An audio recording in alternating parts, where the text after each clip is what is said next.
Going forward, chapter 4. One day, when Lina had been a messenger for several weeks, she came home to find that Granny had thrown all the cushions from the couch onto the floor, ripped up a corner of the couch's lining, and was pulling out wads of stuffing. "What are you doing?" Lina cried. Granny looked up. Wisps of sofa were stuffing stuck to the front of her dress and clung to her hair. "Something is lost," she said. "I think it might be here." "What's lost, Granny?" Do you guys have a suspicion of what might be lost? If you think about it, I think you might get a suspicion. Anyway, I don't quite recall, said the old woman. "Something important." "But Granny, you're ruining the couch. What will we sit on?" Granny tore a bit more of the covering off the couch and yanked out another puff of stuffing. "It doesn't matter," she said. "I'll put it back together later." "Let's put it back now," Lina said. "I don't think what's lost is in there." "You don't know," said Granny darkly, but she sat back on her heels looking tired. Lina began cleaning up the mess. "Where's the baby?" she asked. Granny gazed at Lina blankly. The baby? You haven't forgotten the baby. Oh, yes, I think she's down in the shop." "By herself?" Lina stood up and ran down the stairs. She found Poppy sitting on the floor of the shop, enmeshed in a tangle of yellow yarn. As soon as she saw Lina, Poppy began to howl. Lina picked her up and unwound the yarn, talking soothingly, though she was so upset that her fingers trembled. For Granny to forget the baby was dangerous. Poppy could fall downstairs and hurt herself. She could wander out into the street and get lost. Granny had been forgetful lately, but this was the first time she'd completely forgotten about Poppy. I have to tell you guys something. I'm sorry, but this just triggered something for me. This morning, I put on my earrings, right? I told you, I'm getting older, okay? I put on my earrings without looking. I was just like putting them on. And then I went into the bathroom, looked at myself in the mirror, and this is what I saw. I went, oh my gosh. Okay. So, yeah, I did see some students yesterday, and they're like, you're back. And they're like, what's my name? I'm like, I'm not saying anybody's names, because sometimes I walk to the end of the hallway and then think, why am I here? What do I need? What did I come here for? So I'm not going to keep on trying to memorize and remember over 1,000 names.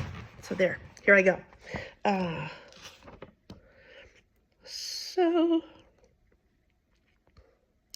Okay. When they got upstairs, Granny was kneeling on the floor, gathering up the white tufts of stuffing and jamming them back into the hole she'd made in the couch. "It wasn't in there," she said sadly. "What wasn't?" "It was lost a long time ago," said Granny. "My father told me about it." Remember, readers, Lina is related to the mayors. To one of the mayors in the past was her great-great-grandpa. Okay. Lina sighed impatiently. More and more, her grandmother's mind seemed caught in the past. She could explain the rules of pebble jacks, which she last played when she was 8, or tell you what happened at the singing when she was 12, or who she danced with at the Clothing Square dance when she was 16, but she would forget what happened the day before yesterday. "They heard him talking about it when he died," she said to Lina. "They heard who talking?" "My grandfather, the 7th mayor. That's the one who was sick and dying, and he hammered at the box with a hammer, but it didn't open. It just got dented. Yeah. And then he died. Nobody knew where it was or what it was." "What did they hear him say?" "Ah," said her grandmother with a faraway look. "That's the mystery. He said he couldn't get at it. Now it is lost, he said. But what was it? He didn't say. See, so the rest of the people, they don't even know it's a box." Lina gave up. It didn't matter anyway. Probably the lost thing was the old man's left sock or his hairbrush. But for some reason, the story had taken root in Granny's mind. The next morning, on her way to work, Lina stopped in at the house of their neighbor, Eveline Murdo. Mrs. Murdo was brisk in her manner, and in her person thin and straight as a nail, but she was kind in her unsmiling way. Until a few years ago, she'd run a shop that sold paper and pencils, but when paper and pencils became scarce, her shop closed. Now she spent her days sitting by her upstairs window, watching people in the street with her sharp eyes. Lina told Mrs. Murdo about her grandmother's forgetfulness.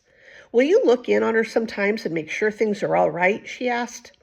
"I will, certainly," said Mrs. Murdo, nodding twice, firmly.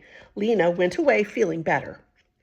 That day, Lina was given a message by Arbin Swin, who ran the Calais Street vegetable market, to be delivered to Lina's friend, Clary, the greenhouse manager. Lina was glad to carry this message, though her gladness was mixed with a little sadness. Her father had worked in the greenhouses. It still felt strange not to see him there. The 5 greenhouses produced all of Ember's fresh food. They were out past Greengate Square at the farthest edge of the city. Nothing else was out there but the trash heaps, great moldering, stinking hills that stood on rocky ground and were lit by a few floodlights high up on poles. It used to be that no one went to the trash heaps but the trash collectors, who dumped the trash and left it. Now and then a couple of children might go there to play, scrambling up the side of heaps and tumbling down. Lina and Lizzie used to go when they were younger. They'd pull out the occasional treasure, some empty cans, maybe an old hat or a cracked plate, but not anymore. Now there were guards posted at the trash heaps to make sure no one poked around. Just recently, an official job called trash sifter had been created. Every day, a team of people methodically sorted through the trash heaps in search of anything that might be at all useful. They'd come back with broken chair legs that could be used for repairing window frames, bent nails that could become hooks for clothes, even filthy rags, stiff with dirt, that could be washed out and used to patch holes in window blinds or mattress covers. Lina hadn't thought about it before, but now she wondered about the trash sifters. Were they there because Ember was really running out of everything? Beyond the trash heaps, there was nothing at all. That is, only the vast unknown regions, where the darkness was absolute. From the end of Diggory Street, Lina could see the long, low greenhouses. They looked like big tin cans that had been cut in half and laid on their sides. Her breath came a little faster. The greenhouses were a home to her in a way. She knew that she was most likely to find Clary somewhere around Greenhouse 1, where the office was, so that's where she headed first. A small tool shed stood beside the door to the Greenhouse 1. Lina peeked into it, but saw only rakes and shovels, so she opened the greenhouse door. Warm, furry-smelling air. I love that, furry-smelling air. It's strange, but you can imagine it, right? Washed over her, and all her love for this place came rushing back. Out of habit, she gazed up toward the ceiling, as if she might see her father there, on his ladder, tinkering with the sprinkler system, the temperature gauges, and the lights. The greenhouse light was whiter than the yellowish light of the Ember street lamps. It came from long tubes that ran the length of the ceiling. In this light, the leaves of the plants shone so green they almost hurt Lina's eyes. On the days when she'd come here with her father, Lina had spent hours wandering along the gravel paths that ran between the vegetable beds, sniffing the leaves, poking her fingers into the dirt, and learning to tell the plants apart by their look and smell. There were the beans and peas with their curly tendrils, the dark green spinach, the ruffled lettuce, and the hard pale green cabbages, some of them as big as a newborn baby's head. What she loved best was to rub the leaves of the tomato plant between her fingers and breathe in their pungent, powdery smell. I love the smell of tomato plants too. It's a strange and very unique smell. So if you get a chance, smell a tomato plant. A long straight path led from one end of the building to the other. About halfway down the path, Clary was crouching by a bed of carrots.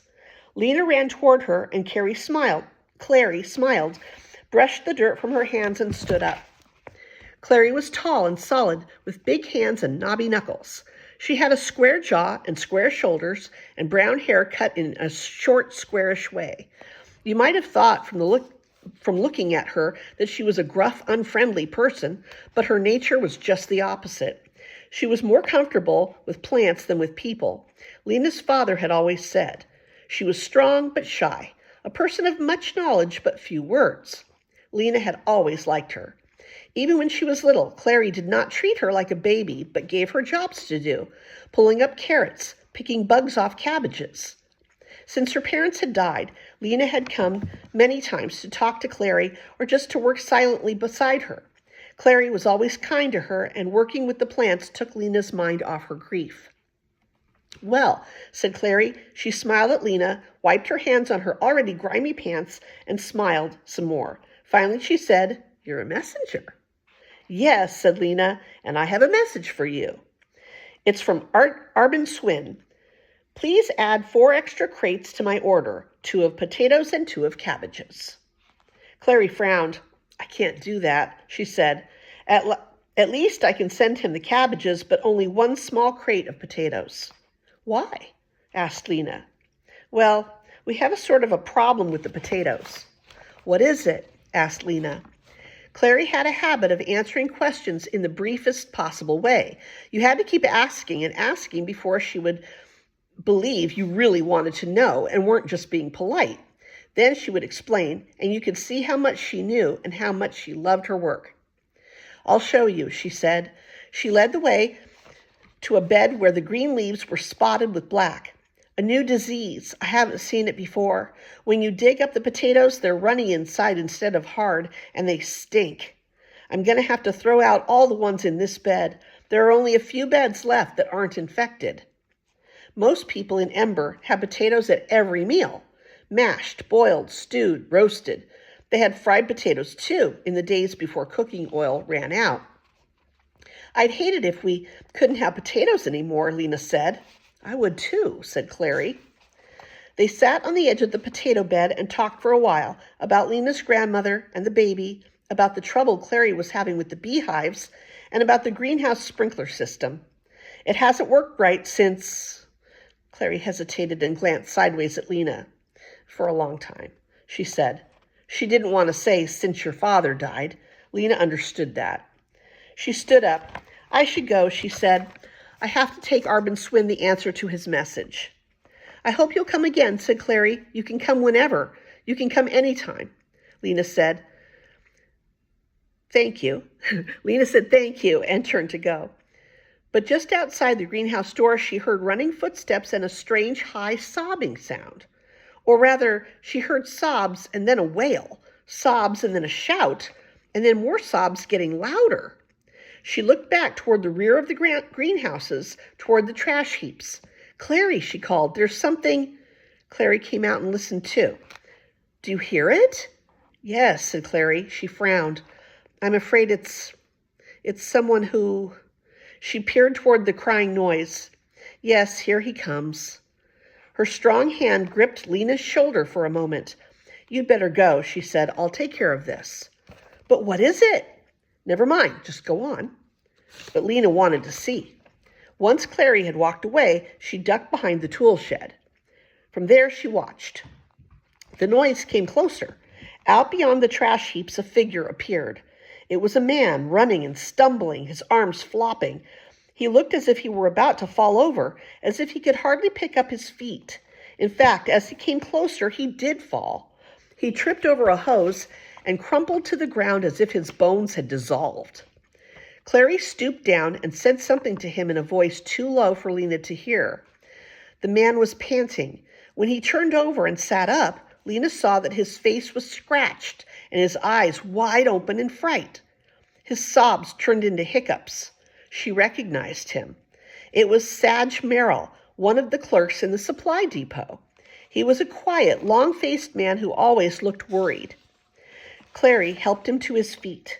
The two of them came slowly toward the greenhouse, and as they got closer, Lina could hear what the man was saying. He spoke very fast in a weak, trembly voice, hardly stopping for breath. "I was sure I could do it. I said to myself, just one step after another. That's all. One step after another. I knew it would be dark. Who doesn't know that? But I thought, well, dark can't hurt you. I'll just keep going, I thought." He stumbled and sagged against Clary. "Careful," Clary said. They reached the door of the greenhouse, and Clary struggled to open it. Without thinking, Lina darted out from behind the tool shed and opened it for her. Clary shot her a quick frown, but said nothing. Sadge didn't stop talking. But then farther I went, the darker it was. You can't keep walking into the black dark, can you? It's like a wall in front of you. I kept turning around to look at the lights of the city because that's all there was to see. And then I'd say to myself, don't look back, keep moving. But I kept tripping and falling. The ground is rough out there. I scraped my hands. He held up one hand and stared at the red scratches on it, which oozed drops of blood. They got him into Clary's office and sat him down in her chair. He rambled on. Be brave, I said to myself. I kept going and going, but then all of a sudden I thought anything could be out here. There could be a pit 1,000 feet deep right in front of me. There could be something that bites. I've heard stories, rats as big as garbage bins, and I had to get out of there. So I turned around and I ran. Never mind, said Clary. You're all right now. Lina, get him some water. Lina found a cup and filled it from the sink in the corner. Sadge took it with a shaking hand and drank it down. What were you looking for? Lina asked. She knew what she would have been looking for if she'd gone out there. She thought about it countless times. Sadge stared at her. He seemed to have to puzzle over her question. Finally, he said, I was looking for something that could help us. What would it be? I don't know. Like a stairway that leads somewhere maybe, or a building full of, I don't know, useful things. But you didn't find anything or see anything? Lina asked, disappointed. Nothing. There's nothing out there. His voice became a shout, and his eyes looked wild again. Or if there is, we could never get to it. Never. Not without a light. He took a long, shaky breath. For a while, he stared at the floor. Then he stood up. I think I'm all right now. I'll be going. With uncertain steps, he went down the path and out the door. Well, said Clary, I'm sorry that happened while you were here. I was afraid you might be scared. That's why I told you to go. But Lina was full of questions, not fear. She had heard tales of people who tried to go out into the unknown regions. She had thought about it herself. In fact, she wondered the same things as Sadge.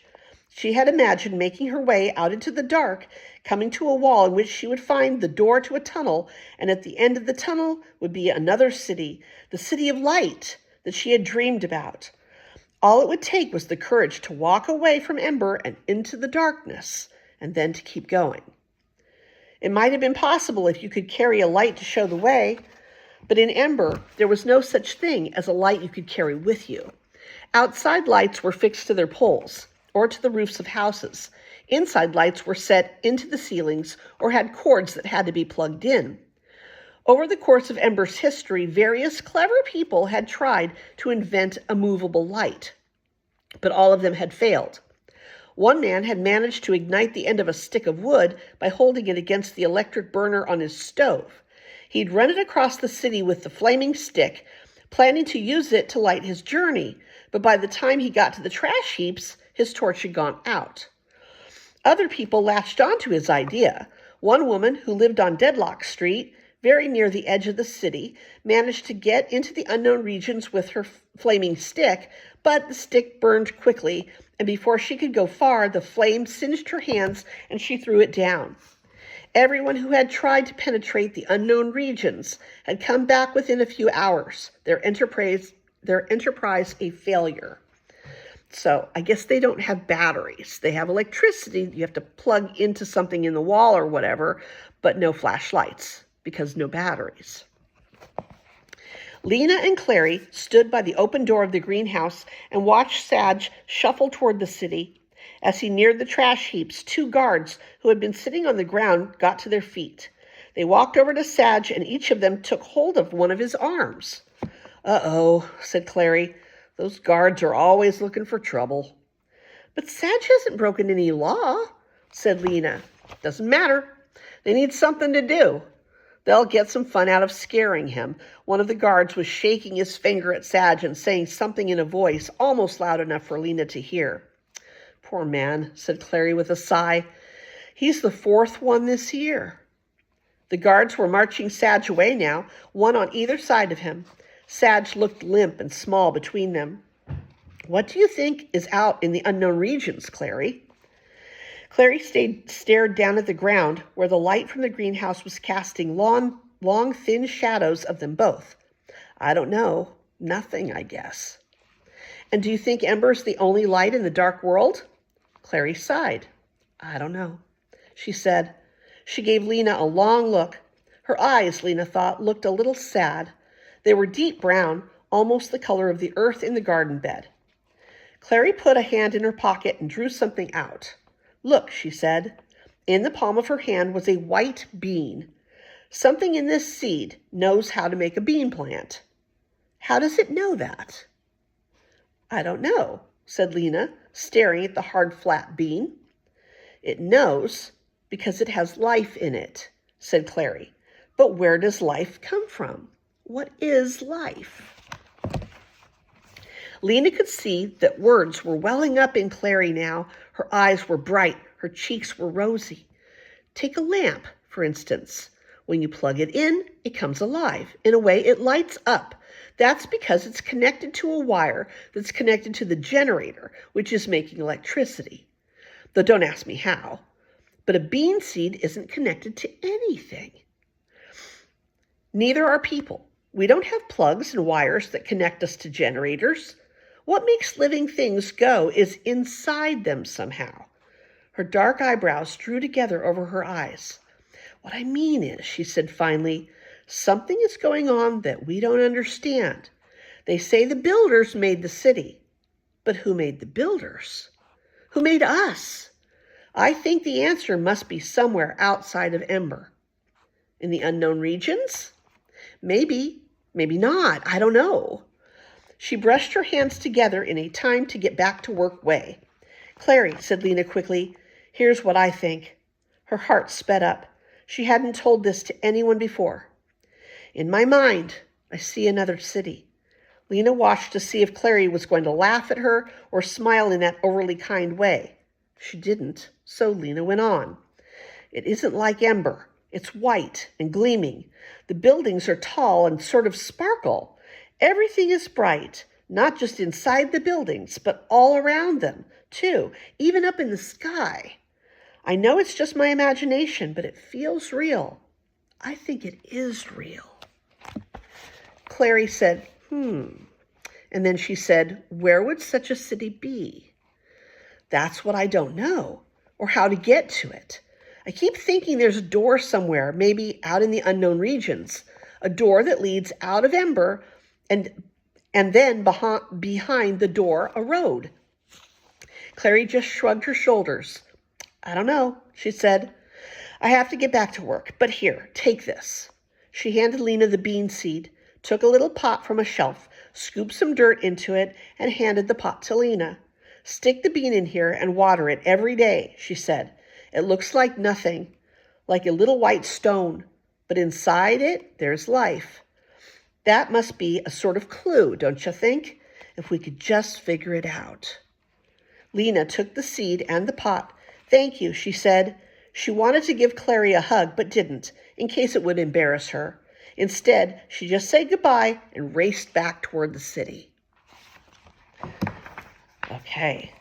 The next chapter, chapter 5, is called On Night Street. So what it seems to me very obvious is that Lina, remember, not only has she been dreaming of this city of light, but she's been drawing it too. She's a talented artist, and she's been drawing the city.